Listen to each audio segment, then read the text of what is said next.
9 महीने बाद जेल से लौटा हिंदू शेर बाहर निकलते ही पहली दहाड़ में ही हिला दी बिहार की नीतीश सरकार। कांप उठे विरोधी और दुश्मन, अब होगा असली खेल। जेल से बाहर आते ही मनीष कश्यप ने खाई कसम, एक एक का होगा हिसाब। तेजस्वी को बताया कंस तो नीतीश कुमार की कुर्सी को हिलाने की कर ली बड़ी तैयारी। सन ऑफ बिहार ने जैसे ही रखा जेल से बाहर कदम, वैसे ही टूट पड़ी हजारों समर्थकों की भीड़। एक झटके में हिला दिया पूरा सिस्टम। बताया किसने भेजा था जेल, आखिर किसने रची थी जेल भेजने की पूरी साजिश। बाहर निकलते ही एक एक की खोल दी पोल। 2024 चुनाव में मनीष कश्यप रखेंगे बिहार की सियासत में कदम। जी, बिहार में अब बड़ा खेला होने वाला है। बिहार सरकार का पूरा सिस्टम हिलने वाला है, क्योंकि 9 महीने बाद बिहार के हिंदू शेर ने बाहर कदम रखते नीतीश और तेजस्वी को खुली चुनौती दे डाली है। बाहर आते ही बिहार सरकार पर उसने जो बोला है उसे सुनकर बिहार सरकार कांप उठी है। 2024 चुनाव से पहले इस हिंदू शेर की बेल ने बिहार की सियासत में खलबली मचा दी है। उसने अपनी आंखों से निकले हर एक आंसू का हिसाब लेने की कसम खाई है। जिसने उसके खिलाफ साजिश रचा था उन सभी लोगों का हिसाब होगा। जेल के बाहर हजारों की भीड़, कई गाड़ियां, एक ऐसा जनसैलाब दिखाई दिया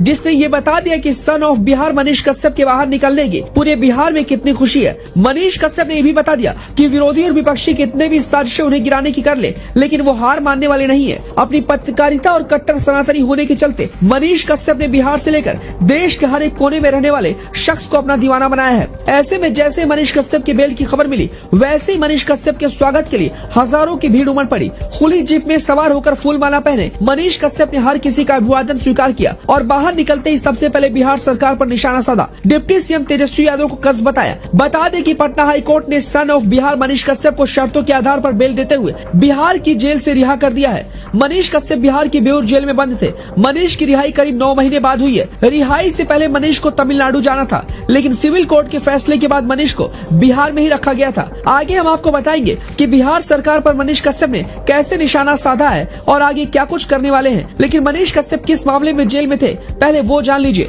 दरअसल 12 मार्च 2023 को हथकड़ी पहने एक युवक की ट्रेन में यात्रा करते हुए एक वीडियो अपलोड की गई थी। इसके बाद मनीष पर एफआईआर दर्ज हुई थी। आरोप लगाया गया था कि सार्वजनिक भावनाओं को भड़काया गया है, वीडियो के साथ छेड़छाड़ की गई है, जिसके बाद पुलिस ने आईपीसी और आईटी अधिनियम के तहत कई धाराओं में केस दर्ज किया था। वहीं इस केस के बाद तमिलनाडु सरकार ने भी केस दर्ज किया था, जब बिहार के लोगों के खिलाफ हिंसा का एक वीडियो सामने आया था, जिसमें मनीष पर आरोप लगे थे कि ये वीडियो फर्जी तरीके से यूट्यूब पर अपलोड किया गया है। इसके बाद मनीष कश्यप का तमिलनाडु पुलिस ने एफआईआर भी दर्ज की थी, साथ ही एनएसए भी लगाया था। इसके साथ बिहार में भाजपा विधायक से भी मारपीट का आरोप लगा था, जिसके बाद बिहार के बेतिया जिले में कुल 7 मामले दर्ज हुए थे। इसके बाद तुर्की का आदेश हुआ था, तो मनीष ने जेल में आकर सरेंडर कर दिया था। तमिलनाडु में मनीष कश्यप के खिलाफ कुल 6 मामले दर्ज हुए थे। सजा सुनाने के बाद मनीष कश्यप कुछ दिन तमिलनाडु की जेल में थे, लेकिन उसके बाद वो बिहार की जेल में ट्रांसफर किए गए। कई मामलों में तमिलनाडु में पेशी होनी थी, लेकिन वीडियो कॉन्फ्रेंसिंग के जरिए मनीष बिहार से ही पेश होते रहे। मनीष कश्यप को तमिलनाडु सरकार ने अगस्त में बड़ी राहत दी, जब उन्हें तमिलनाडु जेल में बंद न करने की बात कही।